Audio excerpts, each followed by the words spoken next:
This Week with Bob Mueller on News 2. This week, the lives we lost today were lives given in the service of liberty. 13 U.S. service members, including 10 Marines and more than 60 Afghan civilians, are killed in a terror attack at the Kabul airport as the U.S. struggles to complete the withdrawal of troops and allies. This has been a really tough 2 weeks for the post 9/11 generation and the Vietnam generation. The comparisons have been made: the withdrawal of troops from Afghanistan to the withdrawal of troops from Vietnam in 1975. There are similar pictures, but are they the same? You will hear from vets who served in both Vietnam and Afghanistan.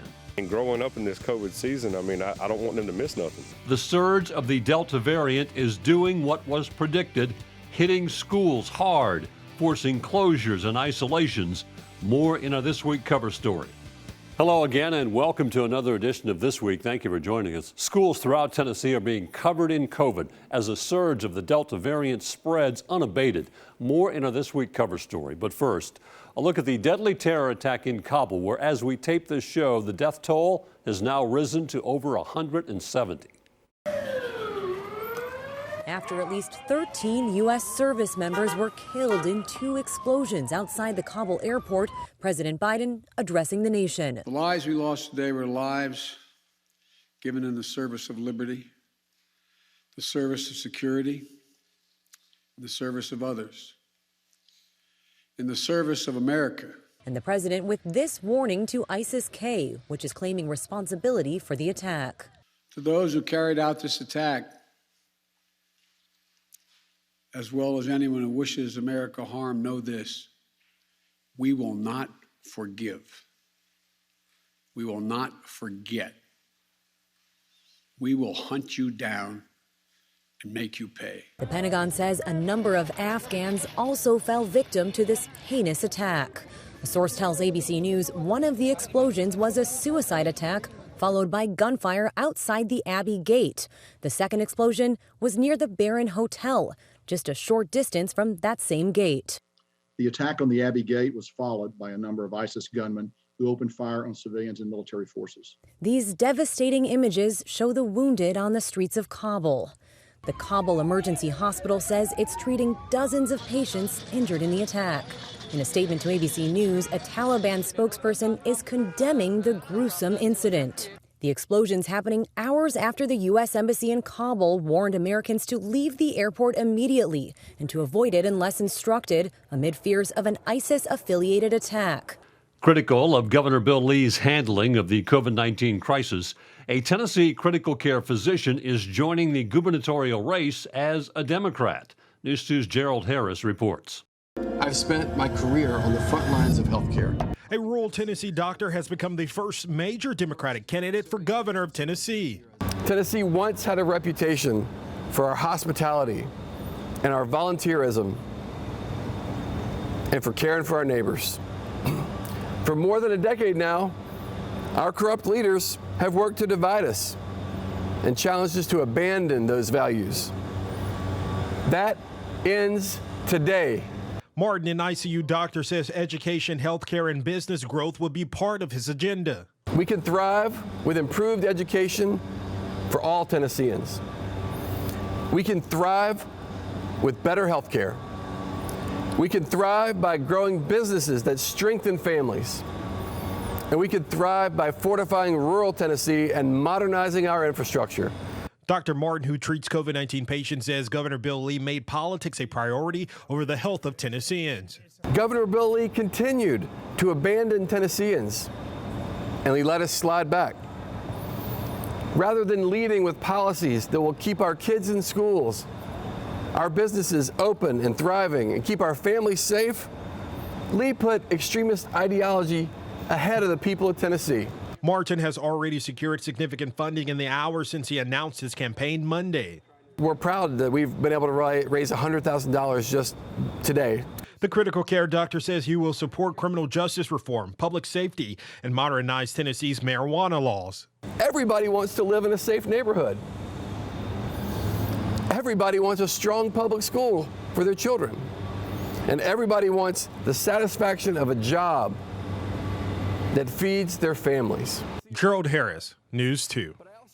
Now to our This Week cover story. Thousands of Tennessee students are at home quarantining because of COVID-19 exposure. In Lebanon, the special school district has closed for the week. State Capitol Newsroom reporter Gerald Harris looks at what districts are now up against. Lebanon Special School District school buses are parked and school is out of session because of COVID-19 concerns. Parents say the district should have done a better job at handling the situation. But it's not a situation unique to the Lebanon School District. We have 3 kids at home that are 2 of them are in school. One of them got sent home for 4 days. Our oldest son just got quarantined with negative results. Across Tennessee, parents are again having to adjust to their child being back at home days after being sent back to school to quarantine because of COVID-19. I want everybody to come together. I mean, the education for the kids, besides the Lord Jesus Christ, is the next most important thing for a young child. And growing up in this COVID season, I mean, I don't want them to miss nothing. The Lebanon School District does not have a mask mandate, saying it closed its doors because the immediate need for separation has become apparent. According to the Tennessee Department of Health, over the last 14 days, 20,494 school-aged children have been infected with COVID-19. In Rutherford County, 500 students tested positive for COVID. Over 1,600 students are in isolation. Davidson County schools have quarantined more than 3,000 students and staff. Hamilton County schools have more than 2,700 students in isolation, with 321 active COVID-19 cases there. Parents say kids belong in schools, and having healthy students at home makes things more difficult. Why is there not things in play to make sure that, hey, look, this is the group auditorium. This is where they're going to do virtual school at.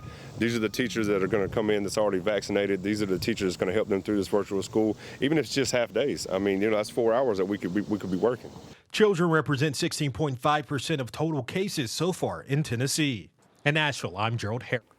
When we come back, a conversation with vets who served as we compare the fall of Afghanistan to the fall of Vietnam. Stay with us. News 2 continues here in a moment.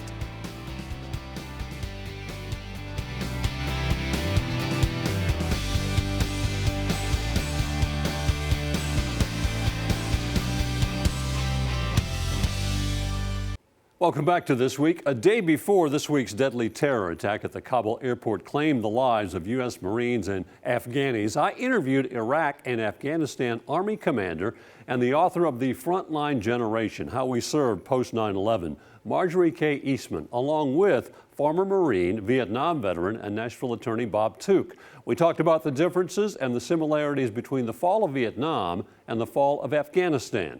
Here's our conversation. This has been a really tough 2 weeks for the post 9/11 generation and the Vietnam generation for a myriad of reasons I hope we get to talk about today. But it's the epic failure that is the withdrawal and is still real time taking place.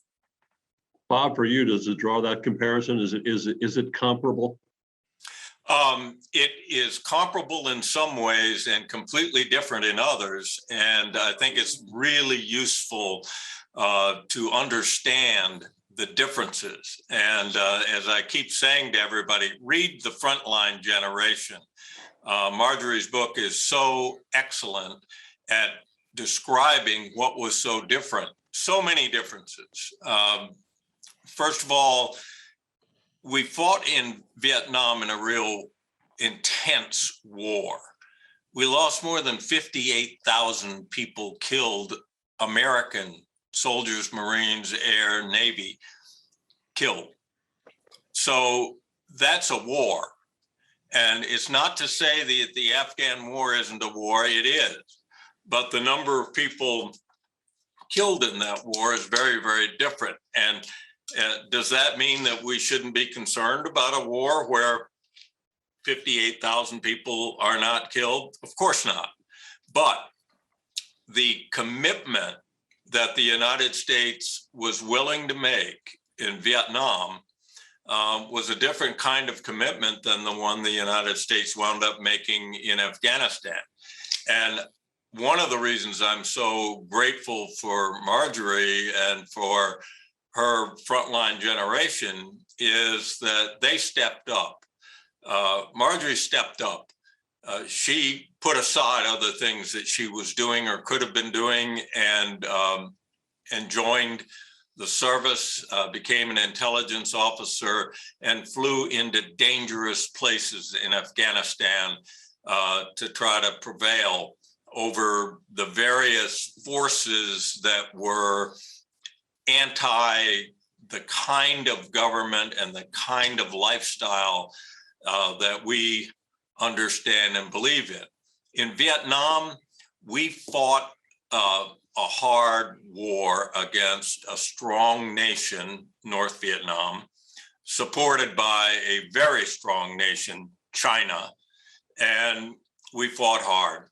I was there toward the end. I was there in 71 fighting with South Vietnamese village militia with US Marines.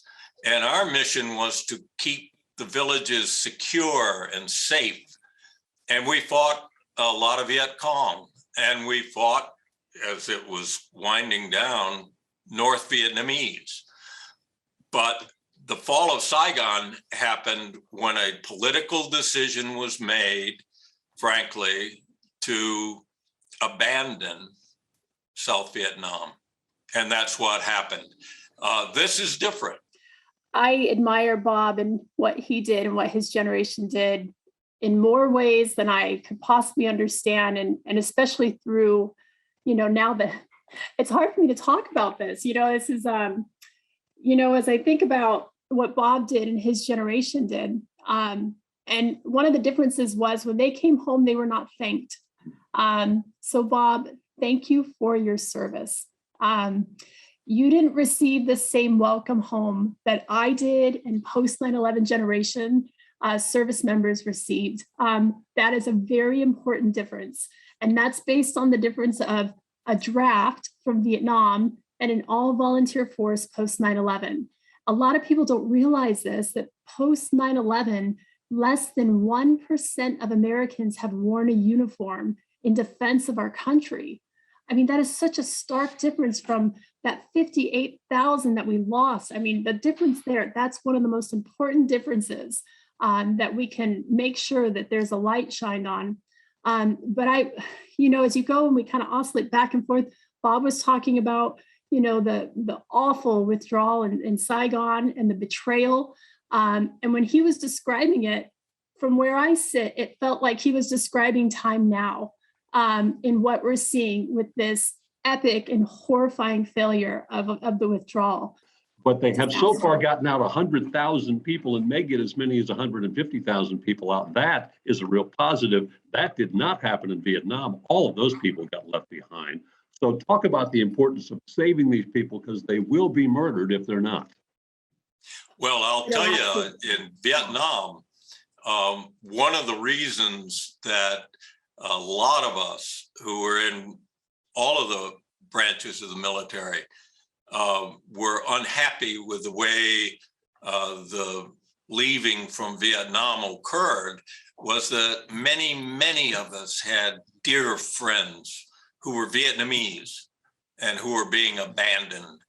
And we had other friends in Laos, and we had friends in places that, frankly, almost no one even knows about.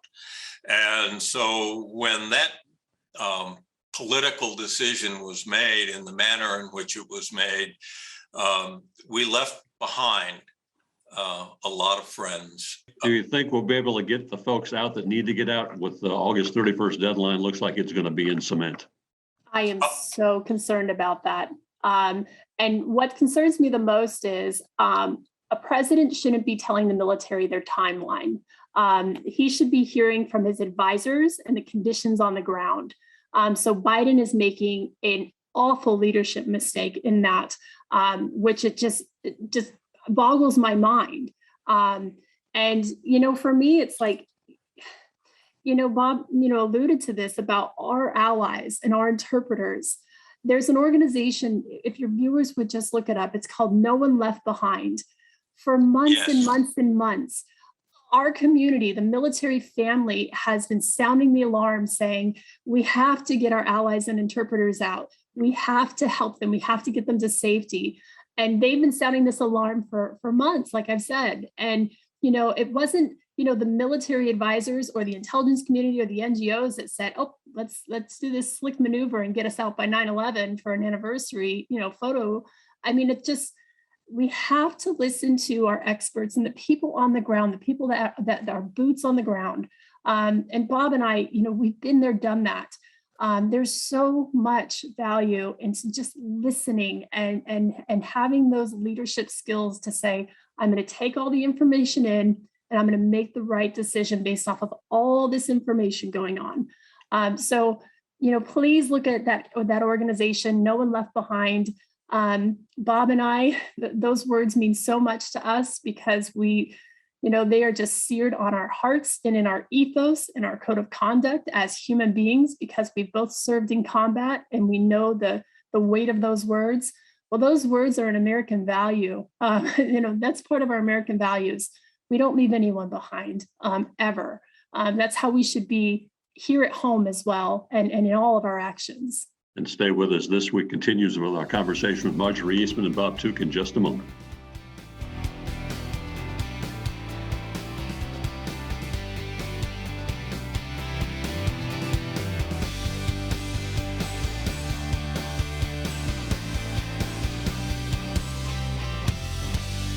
Welcome back to my conversation with Marjorie Eastman and Bob Took. We're looking at the differences and the similarities between the pullout of Afghanistan and the fall of Vietnam.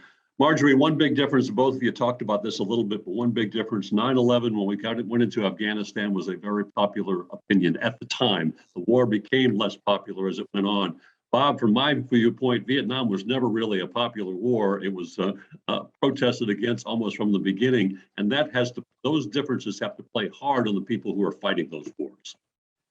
Yes, absolutely. And, real quick, I think it's important to tee that question up with this fact as well. I don't hear enough people talking about this. And the fact is that Americans have an emotional connection to Afghanistan because we were attacked on our soil by terrorists who were based out of Afghanistan. For Vietnam, we were not attacked on our soil by a foreign actor or whatever. So that's one of the big differences that is very important when considering the differences between Vietnam and Afghanistan. And I hope that Americans will keep this in the public conversation, not move to the next news cycle, because this is not over.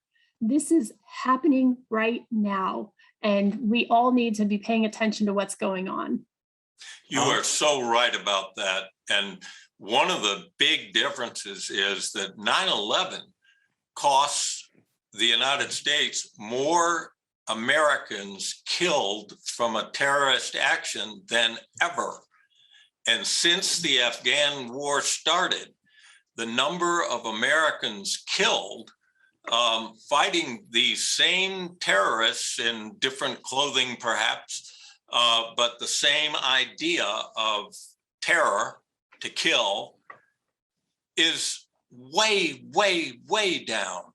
Maybe 100 a year, something like that. The difference between the number of people killed by terrorism since the Afghanistan war began in these 20 years needs to be focused on.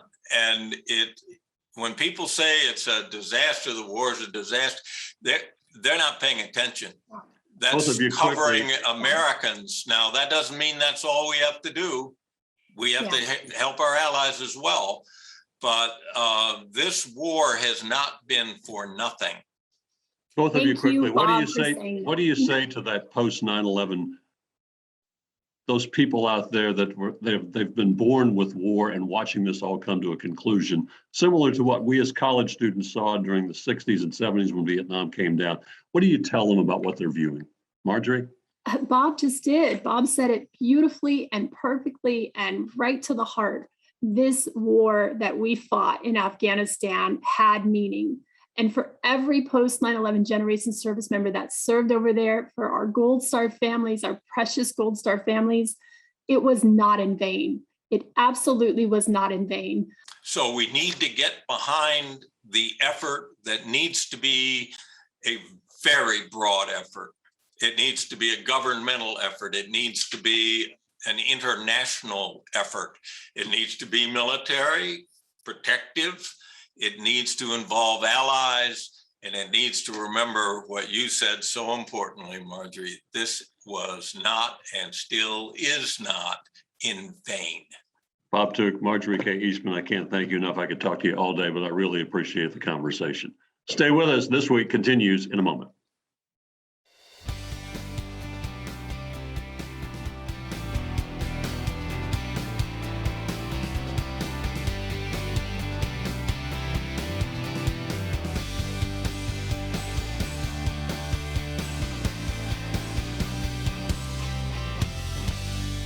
We do want to thank you for spending part of your weekend with us. That will do it for another edition of This Week. I want to thank my guests Marjorie K. Eastman and Bob Took for all their information, and we hope to see you back here next weekend for another edition of This Week. Between now and then, you have a great week.